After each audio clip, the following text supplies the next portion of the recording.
Hi, everyone. This is Alex Epstein, host of Power Hour. And this week we have another Best of Power Hour. So, in this week's Best of Power Hour, I interview Marian Tupy, who is a senior policy analyst at the Cato Institute Center for Global Liberty and Prosperity. And the topic is just about the best topic imaginable. It's human progress. In working on the moral case for fossil fuels 2.0, one thing I've been more and more emphatic about stressing that I talk about in the first book, but I think needs much more stress, is just the fact that the earth has never been a better place for human beings to live. Just by far, by far, by far, the state of today's earth in terms of human flourishing is completely unprecedented in terms of how good a life it makes possible for human beings. And the reason for that is not that there's been some kind of dramatic climate change or other change in our favor. It's that we've deliberately changed the planet in our favor to one that is deficient and dangerous from our perspective to one that is abundant and safe, at least for billions of people. And one other attribute of the planet we live on, the world that we've made, is that it's rapidly progressing. And this is a particular expertise of our guest. And if we recognize that we live in an unprecedented world, and it's unprecedented in terms of the current state, but also in terms of the rate of progress, we really want to understand what positive things are going on. And when we're considering any kind of massive change to the system, we better understand the role of that part of the system in the unprecedented quality of life we have and the unprecedented progress. So Marian is just a great voice on these issues, and their website, humanprogress.org. I think it's humanprogress.org or humanprogress.com. Try both of those. But both of, that's just an incredible resource, and it's really stressing the amazing nature of the progress that we're in the midst of, and then also the role of liberty in that progress. So enjoy this week's best of episode. Also, if you haven't already, pre-order The Moral Case for Fossil Fuels, the new one, on Amazon. Just look up Moral Case for Fossil Fuels Revised and Expanded, and you will find it there. Also, if you are not on our newsletter, make sure to get on it for weekly updates, and you can get on that at alexepsteinlist.com. That's alexepsteinlist.com. Okay, enjoy this week's episode. Power Hour. Coal. Natural gas. Power Hour, the show where today's top energy experts break down today's top energy issues. No sound bites, no talking points, no nonsense, no BS, no softball questions, no vagueness, just in-depth analysis and ruthless clarity. Power Hour. Here's your host, Alex Epstein. Welcome to Power Hour. I'm Alex Epstein.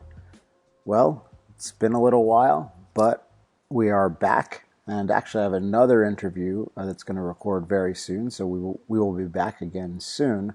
So we're not yet back on a weekly basis at all, but we will still have some really good guests from time to time, and today is one of those times. We have one of the world's foremost experts on human progress, and if you know my work, that is the kind of person that I want to have on this show. So this is Marian Tupy. He is a senior policy analyst at the Cato Institute, and he's editor of humanprogress.org, which is a really fascinating site that you should check out that has all kinds of facts and trends about the actual state of human progress versus what you hear in the news.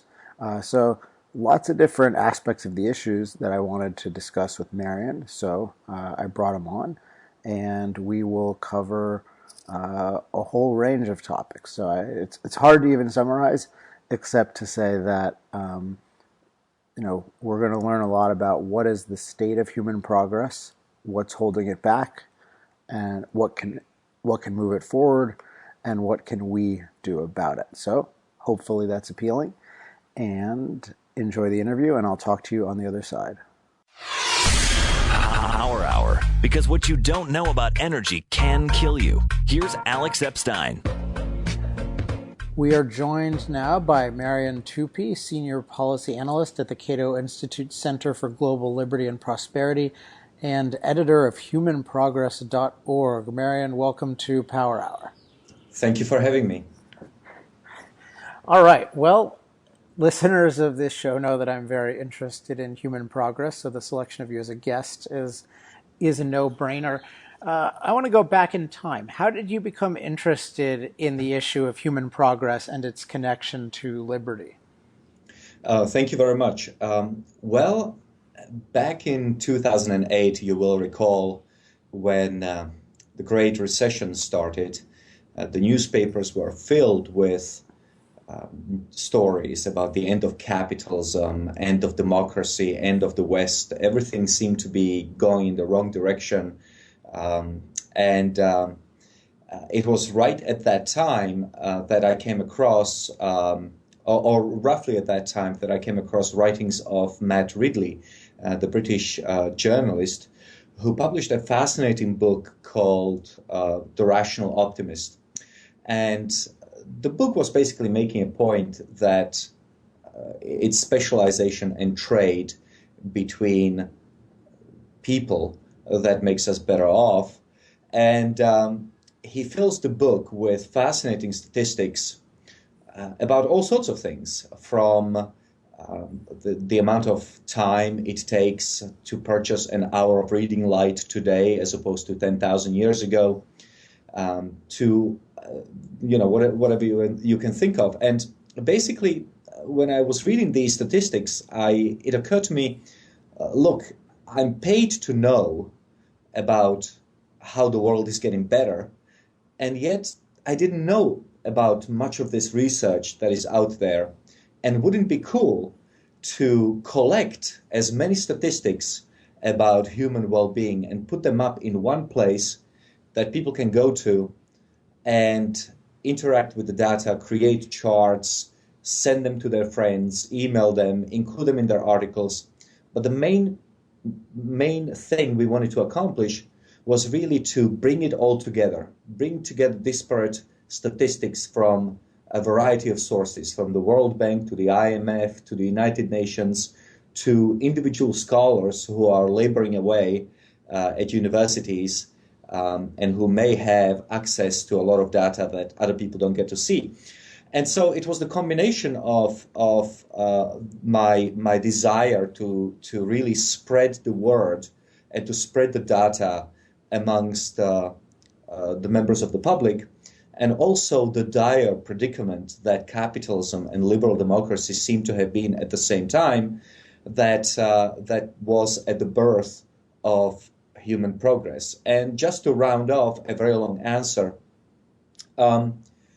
the working premise of the website is that if people understand that the world is getting better, they are much more likely to support the social and economic underpinnings of Western society, which is to say liberal democracy and free market capitalism, than if they believe the world is falling apart and our lives are becoming worse. So hopefully the website serves that purpose. It encourages people to think, life is pretty good. Maybe capitalism and liberal democracy are responsible. Maybe they are good things to have. I'm really interested in that premise. I want to discuss that as we go, because I think you could argue against that premise, although I certainly would hope it was true. But going even further back in time, so you mentioned 2008. How did you initially get interested in liberty? I'm guessing from your accent that you're not born in the United States. Well, that's quite correct. So I was born in Czechoslovakia, in Eastern Europe, during the Cold War. And I saw firsthand what socialism does, not only to the economy, but also, and perhaps even more importantly, to the human spirit. Not only was the country where I grew up and the region very poor, but equally importantly, if you wanted to get ahead in life, if you wanted to acquire possessions or even put food on your table, you really had to compromise some very basic moral precepts, including, the way you got ahead was really by lying, cheating, backstabbing, often by stealing, because of course the shops were often empty of anything useful. And so I always knew as a kid that socialism was a bad idea economically, because of course we were aware that in the West the shops were full and people didn't go hungry. But I didn't realize back then that capitalism was not only economically advantageous, but that it was also a moral system. And it was only after I read Atlas Shrugged, really, followed by reading Hayek and Friedman and people like Israel Kurtzner, that I realized that capitalism was not only very economically efficient, but also a moral system, because there is something beautiful, something very deeply moral about people coming together voluntarily and interacting voluntarily to each other's benefit. So that's really how I came to libertarianism, via personal observation and also via reading some of the libertarian classics, starting with Atlas Shrugged, and then, of course, also Road to Serfdom. All right, so I want to go back to the topic you raised about the premise of humanprogress.org. So I'm going to play devil's advocate, which in this case, I do believe some of what the devil is going to say. So you could say, if we look at the present in terms of the issue of individual liberty and capitalism, we definitely do not have as much of that as we did 100 years ago or 150 years ago. I mean, we have much more of a mixed economy that is a combination of freedom and controls. And one of the things that people use to argue for a mixed economy is to say, well, look, like, we're doing just fine. Like, we can have all of these entitlement systems, and we can have all these government controls and alphabet agencies, and look, things are fine. So now so with that, that's just one. This is just one aspect of the issue. But is there a danger of too much reinforcing the status quo by just pointing out all the ways things are getting better? Is there a danger of that, and could that be counteracted by pointing out all the ways in which things could be way better if we had more liberty? Yeah. Well, just from a standpoint of, I would say, honesty, one has to look at all of these different measurements of human well-being and be completely awestruck by how many things in human life are getting better, not just in the West, but also in developing countries. So there is a question, the basic question of, are we looking honestly at the data, and what is the data telling us? Secondly, I don't think that it is impossible to make the following argument, which is that, secondly, there is a very important need for positive and negative examples. In other words, how do you get things right and how do you get things terribly wrong? Venezuela, for example, is an excellent reminder for people that socialism will never work. And equally importantly, people are looking at countries like Switzerland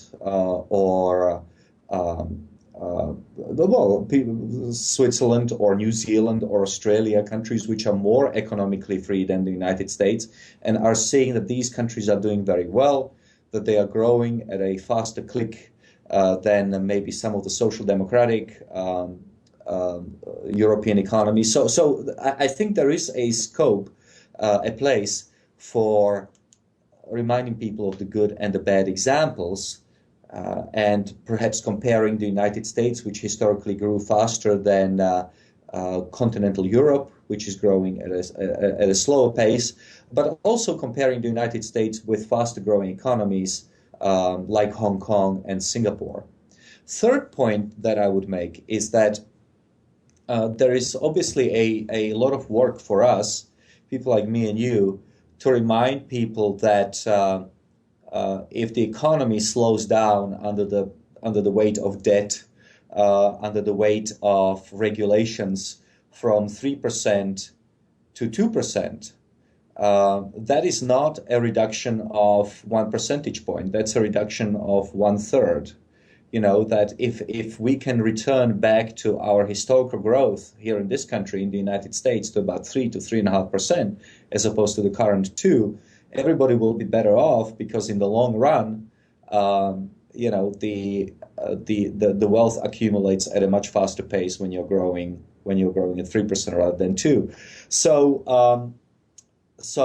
that's just a long way of saying that we can explain to people why we think the economy is not growing very fast, and what could be done in order to make it grow again, and that the welfare state really is a drag on the economy, as it is in countries like Western Europe, where the welfare state has completely blown out of all proportion. And we can point to Western Europe and say, look, America, is this really where you want to go? So those would be my initial answers to your question. You mentioned the issue of being honest about the staggering amount of human progress that has happened here and around the world. You mentioned the Ridley example of, hours worked. You didn't mention the specific number, but hours worked to provide light, for an hour versus hours worked in the past. It's this staggering differential. What are some other examples of human progress that are staggering, that people might not be aware of just from following the news? Right. So the example that really caught my attention was that at the time of the early cities, people used sesame oil in order to create light. Basically, they burned sesame oil in lamps, and it took something like 10,000 man-hours of labor to produce an hour of reading light. When Ridley wrote his book, it took half a second of work. Was it really 10,000? Something like that. It was really truly a staggering number. So that just gives you an example of how much better off we are when it comes to light. But there are many different ways in which you can do that. I mean, airline tickets are, for example, much lower than what they were in the late 1970s before deregulation, even though we fly further. Another thing we did, let me just step back for 1 second and explain why the late 1970s are so important. Because many people on the left, many people in the progressive movement see the late 1970s, which is to say before the Reagan presidency, as the golden age for the American labor movement, for the American worker, and so on and so forth. So what we did at Cato, we looked at the Sears catalog, and we picked some of the common items that you might find in a household back in the late 1970s, and then in 2015, and we divided those prices by the average hourly wage for a blue-collar worker. And what we found was that, in fact, common household items have dramatically declined in price since the late 1970s. Television sets are now incredibly cheap. Cars have become cheaper. Refrigerators have become cheaper and more environmentally friendly, using less energy. So even if it were true, which it is not, that wages have stagnated, common household items have become increasingly affordable even for the poorest people. So that's another example in which life has improved. But perhaps the most staggering development for me personally over the last, say, 5 years has been in the area of medicine, and especially the arrival of a new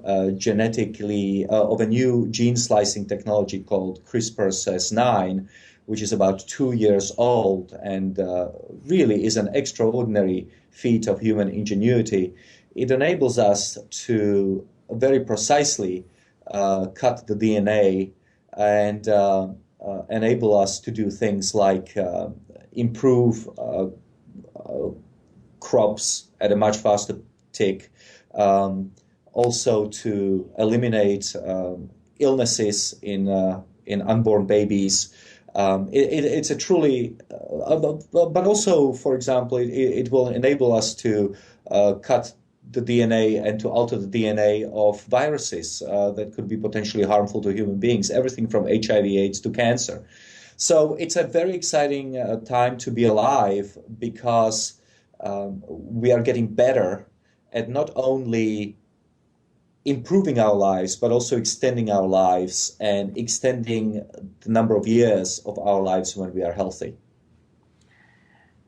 I want to talk about what people call the inequality debate, which is the wrong way of thinking about it because it assumes that inequality is inherently bad. But let's talk about it from the issue of wage stagnation. So what is the truth about that? And you indicated that it's not true that wages have stagnated. I assume you mean mostly middle class wages. But if it's not true that they've stagnated, then why do so many people argue that they have? Yeah, excellent question. So let's look at the wages back in 1979 and compare them to wages in 2015. If you look at just nominal average hourly wage or average hourly wage adjusted for inflation, then they are almost exactly the same. In fact, it's 1 cent less in 2015 than it was in 1979. However, what's happened in the intervening period was, we are talking about blue-collar workers, but what's happened in the intervening period is that a lot of non-wage benefits, employers started creating a lot of non-wage benefits which before didn't exist. We are talking about massive increase in healthcare cost. We are talking to the employers. We are talking about things like child benefits. We are talking about employers covering their employees' travel to work. Here at Cato Institute, for example, every employee gets a metro ticket every month, which they can use to get to work and from work. So there are a lot of benefits which people did not enjoy back in the late 1970s, which they enjoy now. Now, to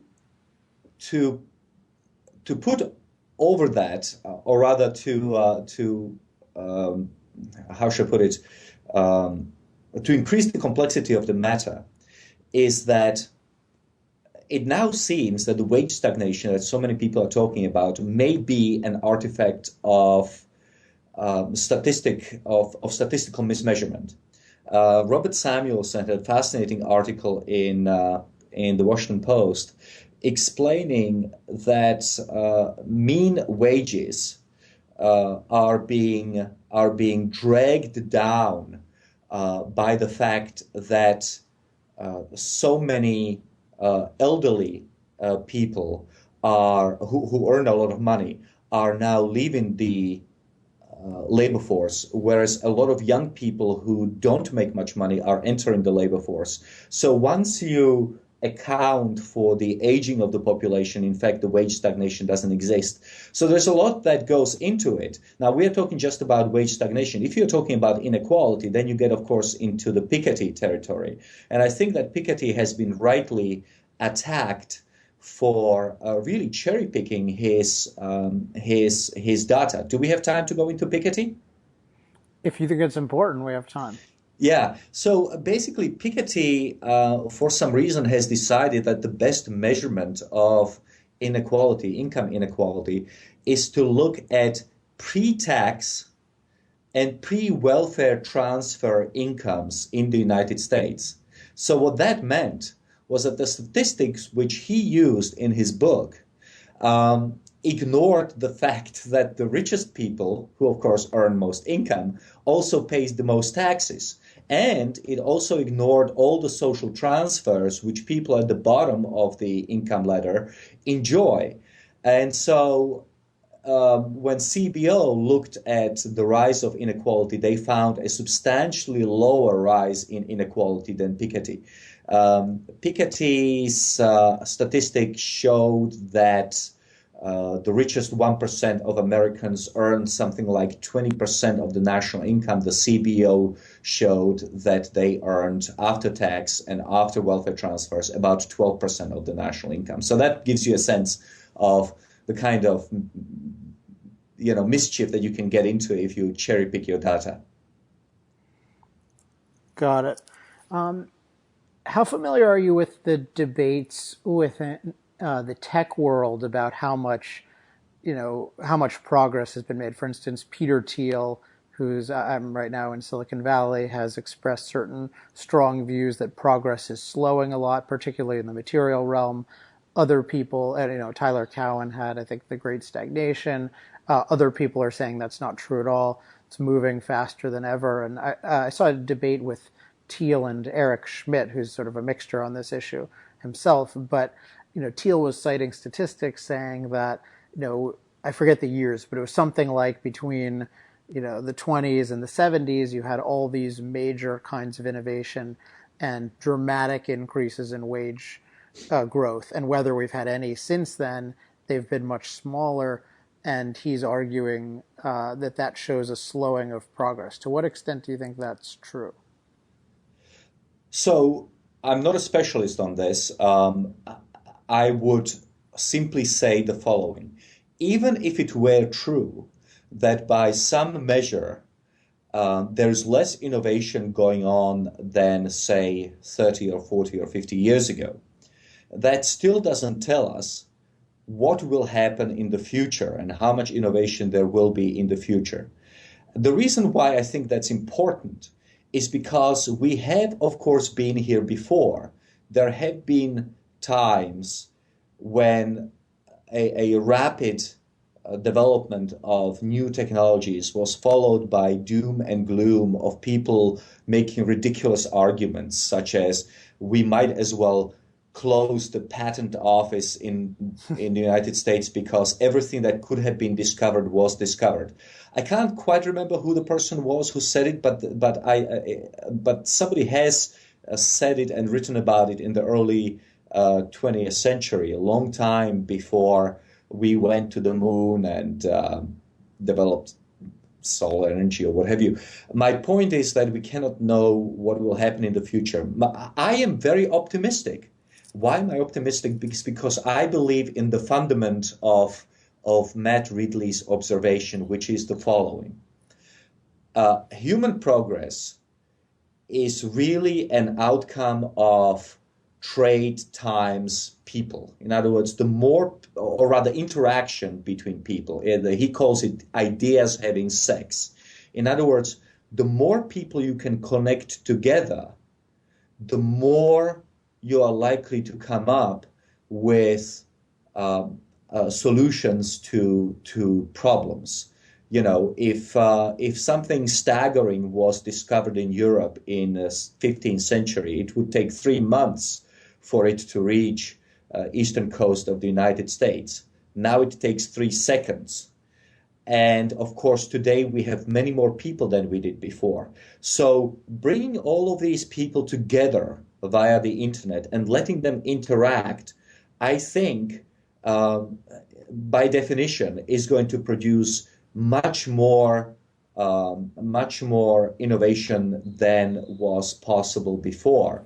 And, I think that maybe potentially Peter's focus is very narrow for the areas or in the areas that he understands most. But, when I look at something like the technology, the medical technology, which I have already described, CRISPR-Cas9, that is a miracle.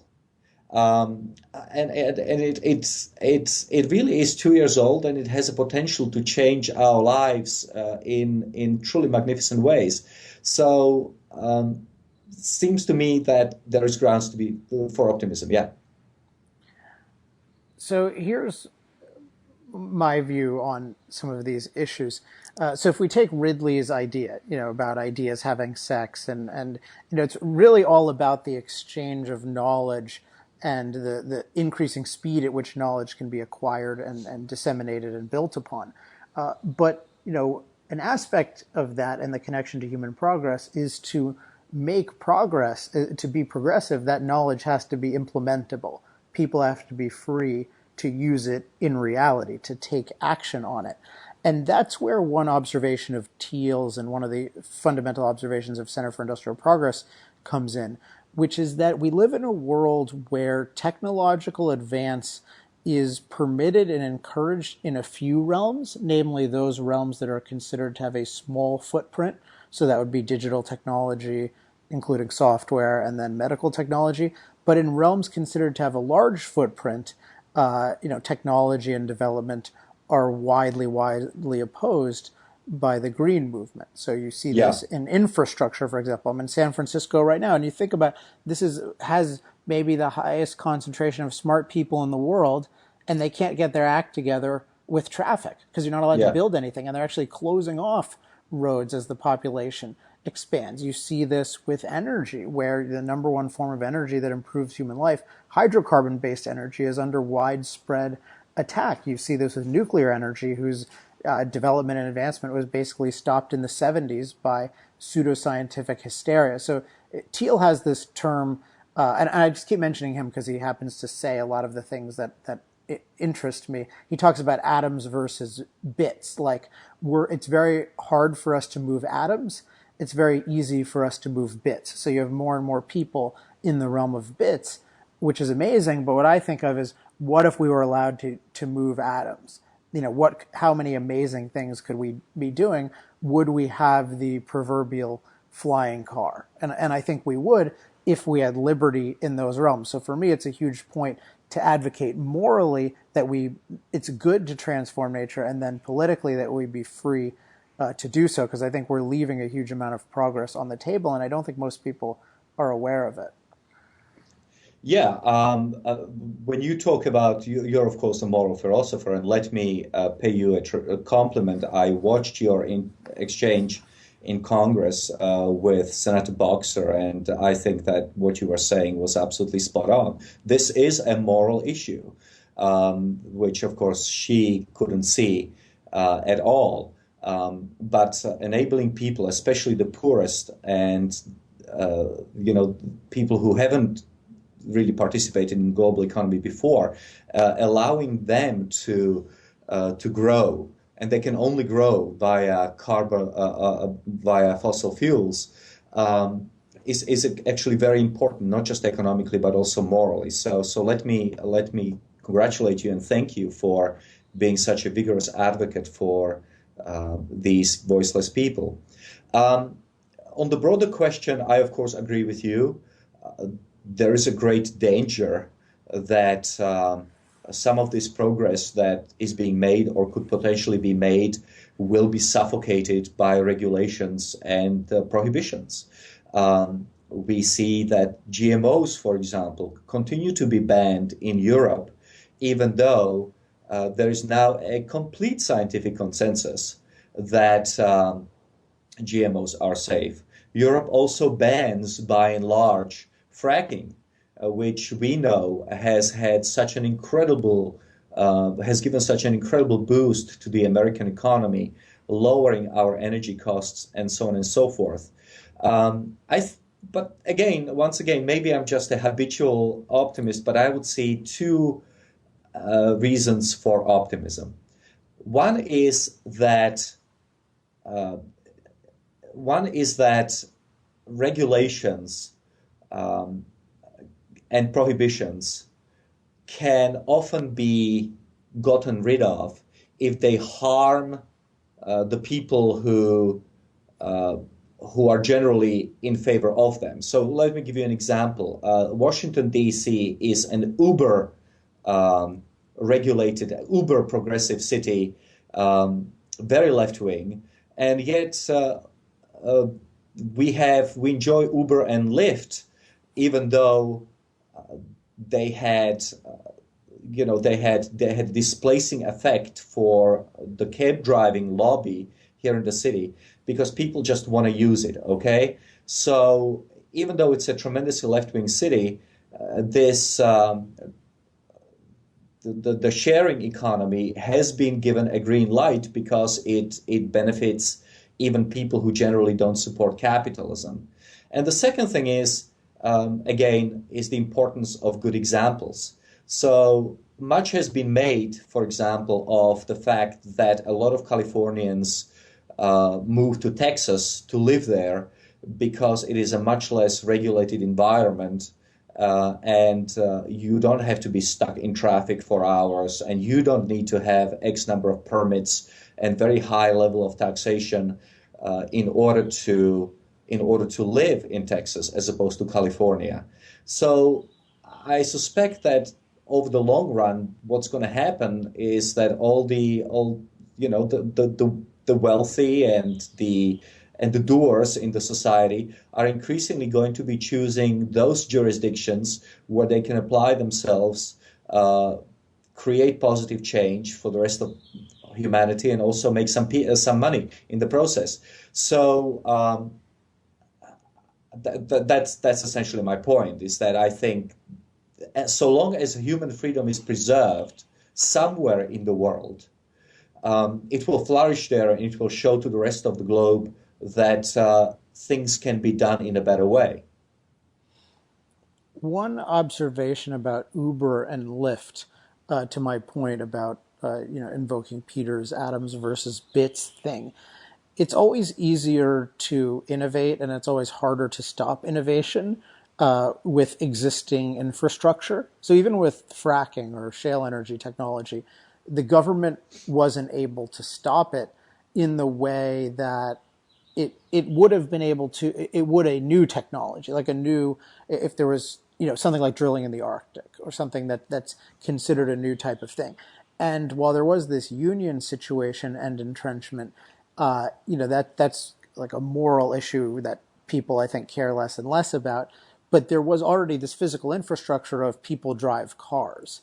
Now, if they had started flying cars, that would be different in terms of just a new kind of transformational activity. And so what I worry about is just that, you can't, that's harder and harder to do. Like, I think I use an example when I give speeches of the meaning of being green, minimizing your impact. And I say, well, if we were trying to be as green as possible, would we have ever turned a patch of dirt and trees into New York City? And the answer is no. I mean, you cannot imagine, no one can tell me that that Greenpeace or Sierra Club would have approved New York City, right? They would have just said, oh, this is sacred wildlife habitat. We shouldn't do it. So that's my, like how my perspective applies to Uber and Lyft. But I want to say, in terms of what I think is really important about what you're doing, or one thing that's really important, is I think it's important to always be an enthusiast for progress. So even if we're upset that progress is being held back, it's important to acknowledge and celebrate and embrace and explain the progress that we are making, because otherwise it's just always a negative thing. Oh, we haven't made quite as much as we could. But every little bit counts, and I think once people can appreciate the positive, then it's easier to argue for more positive versus just saying, "Oh, we're falling short." They don't even get a taste for it. So I think that's really important. It's very important. One reason why I like the work that I do is that it enables me to look at the long historical perspective. The historical perspective is vital because it gives you an insight into how human mind works, what is the response to change, and what is also the likely outcome of disruptive technology. And in reality, disruptive technology tends to prevail in the end. My favorite example of that is Roman versus Arabic numerals. The city of Venice, many hundreds of years ago, tried to prevent the use of Arabic numerals because it was employing so many scribes and so many accountants to deal with the city's accounts in Roman numerals. Roman numerals are, of course, much, much more difficult and time-consuming to work in, whereas Arabic numerals are much more easy and much more efficient way to conduct business, accounting, and so forth. And so for many years, the city of Venice tried to prevent that, but eventually Arabic numerals triumphed precisely because you couldn't really stop the spread of progress forever. I'm sure there were a lot of people who were very unhappy when the typewriter gave way to personal computers, but it happened in the end. And it's really very difficult to think of a technological breakthrough that was in the end suffocated by the government. Once it's out there, it has a very high likelihood of triumphing. What we are really talking about, you and I and people who think like us, is how many good innovations will never be born because of overregulation and because of high costs of entry. I think that's a very serious problem. Yeah. Well, to jump to a topic that I think is related to all of this that you might have unique perspective on, I'm going to ask this in the meanest possible way to the object of the question. Why is Europe so bad? I mean, I think about this from two perspectives. One is that people are just insufferable with making up all these examples of European success stories, like, the German energy disaster as a supposed success story. But more broadly, that Europe has this moral authority, despite, having a lot of oppressive policies now, and certainly having a really bad track record in the last 100 years in terms of, significant things. And America is considered morally inferior, but Europe just seems always on the vanguard of these bad, regressive ideas. So as somebody, who experienced the worst of it, or witnessed the worst of it, I'm curious if you have any insights, or if you disagree with. I guess I can't assume you disagree with my premise, although you have to agree with it partially because you're here. That's exactly what I was about to say. I left Europe for a reason. I think I certainly agree with you that Europeans have a level of contempt for America that is very difficult to understand when you consider that since 1900 Europe has given us the First World War, the Second World War, Holocaust, communism, and God knows what else. It's very difficult to see where this moral authority, moral superiority comes from, except, I think, it may come from a very base and, to me, disgusting habit of people claiming moral superiority of others and claiming credit for things that had been done by their ancestors hundreds, sometimes thousands of years ago. When I was in Greece about 10 years ago, I have noticed how Greeks like to constantly put down the Turks and Americans and whoever else because, Greece is the birth of democracy. And it is true that if you look at Greece 2,500 years ago, it's extraordinary. The flourishing of ideas is absolutely extraordinary. Not just democracy, but the origination of mathematics, philosophy, basic conception that the world is constituted of atoms. Greece was truly an extraordinary place. What I don't think anybody expected was that the Greeks would still try to cash in on the success of the ancient Greeks 2,500 years later. And that is essentially what's been happening. And, the French have this superiority complex also because of the greatness that France was in the, 18th and 19th centuries. So there is much of that in Europe, that kind of parochial and anachronistic view of the world, and getting self-validation and national validation from belonging to a group that was once successful. If anything, I'd be ashamed if I were a Greek of the way that I have allowed my country to deteriorate. If I were French, I'd be ashamed of the way that I have allowed France to deteriorate, and so on and so forth. I think there is probably a bit of a positive development in Britain, a country which, of course, has changed course and is rather more economically free and more successful.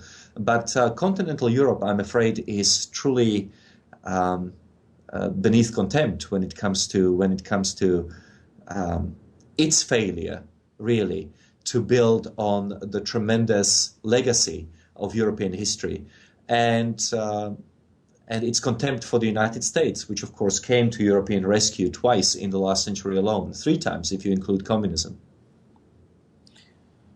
Well, that's fascinating about appropriating the achievements of the past. It connects with what I was thinking, which is the general still view that collectivism is morally superior to individualism. So the collectivist views himself as a member of a tribe. So if you're in Greece, you view yourself as, well, I'm somehow, I get the credit for Aristotle, which is just Well, yeah, really bizarre. Yeah, and what I should have explained when I said that they have contempt for the United States is that they sort of see the United States as a newcomer, a culture, a country without culture, country without history.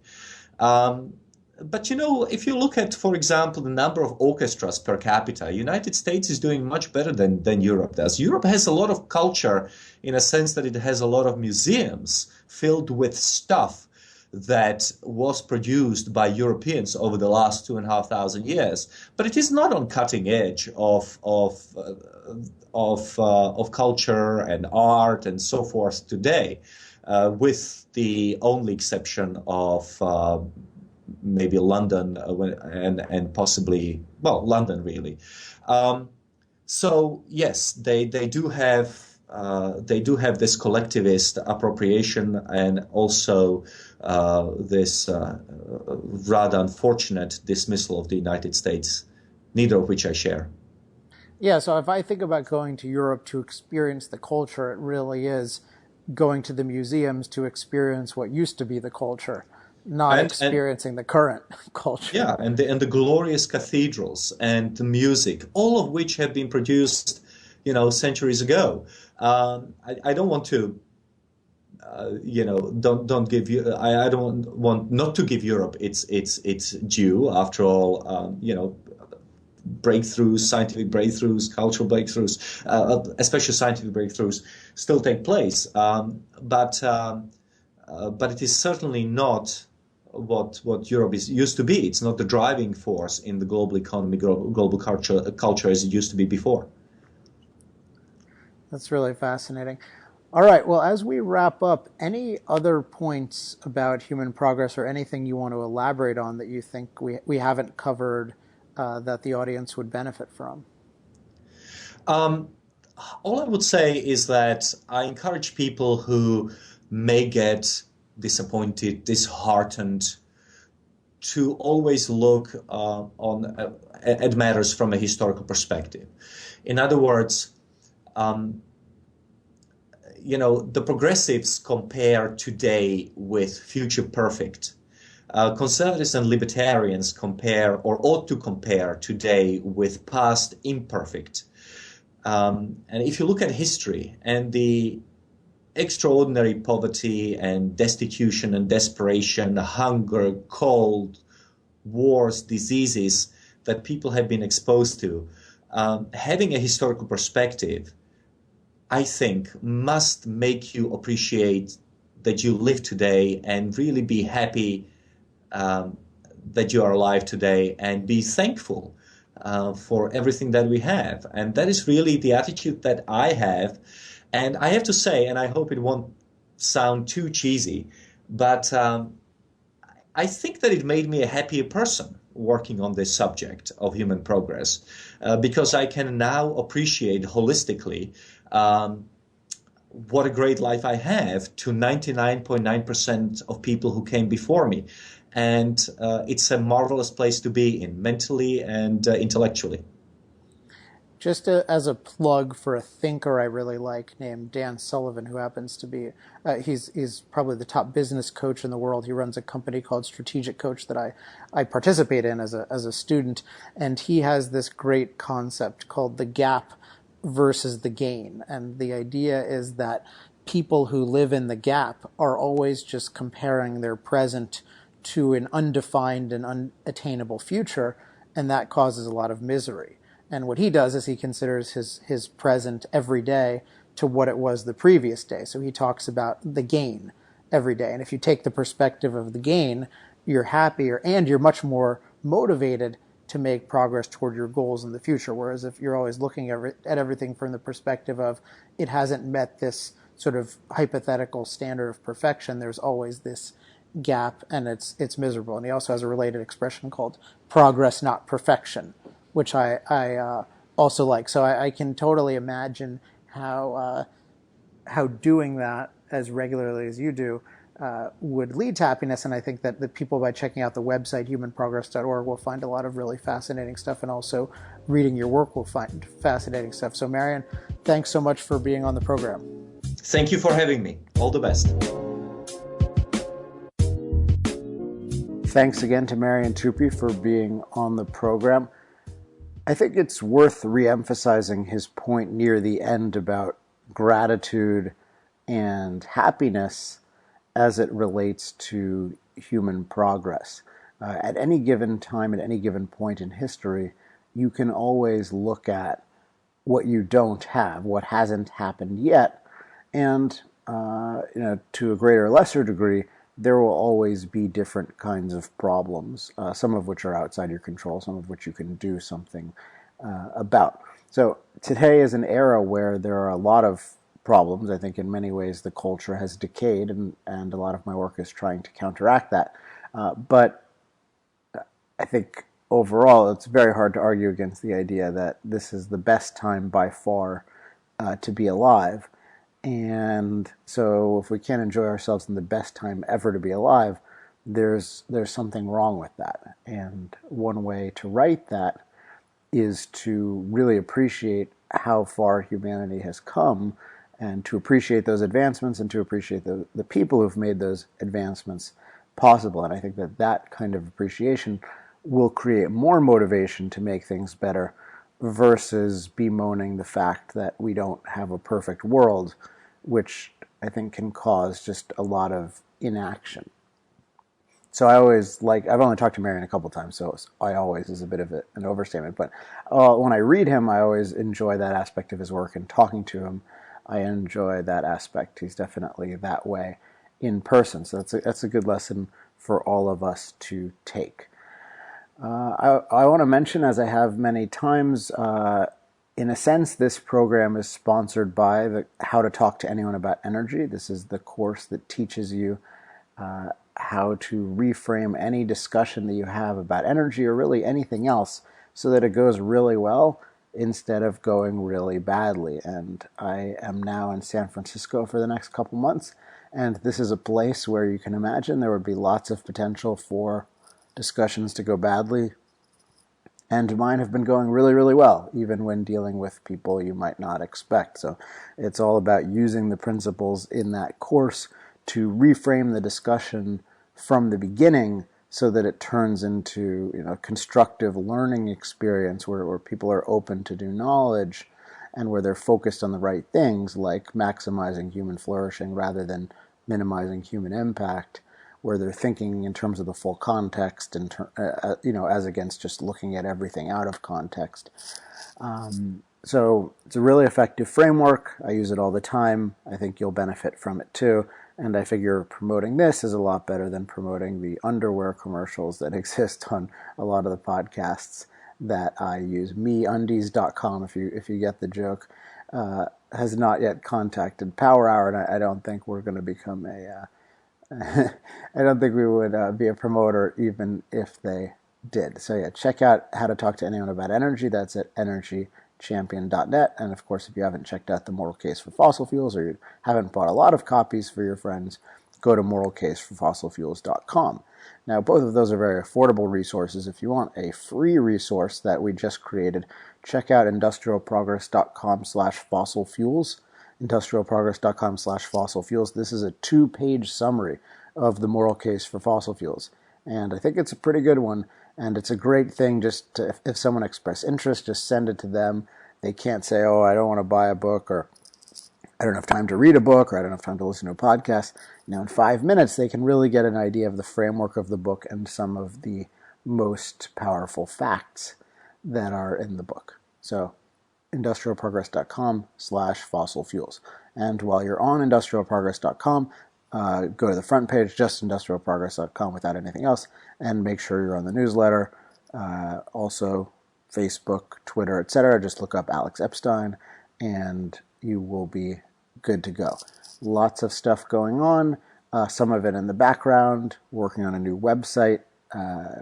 Next couple months, that'll be up, and you'll see a lot of new content there. So, exciting stuff.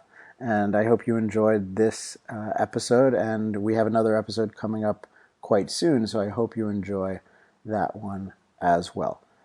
All right, as always, if you have any questions, comments, love mail, or hate mail, you can email me. Actually, the best address now is support@industrialprogress.net. That will get to me, but it will also, if your question applies to someone else, it'll also get to them as well. So support@industrialprogress.net. All right, next week we will be back, really next week, with another great guest, another great topic. Until then, I'm Alex Epstein. This has been Power Hour. Power Hour. Life, liberty, and the pursuit of energy. Power Hour. The antidote to shallow thinking about energy issues.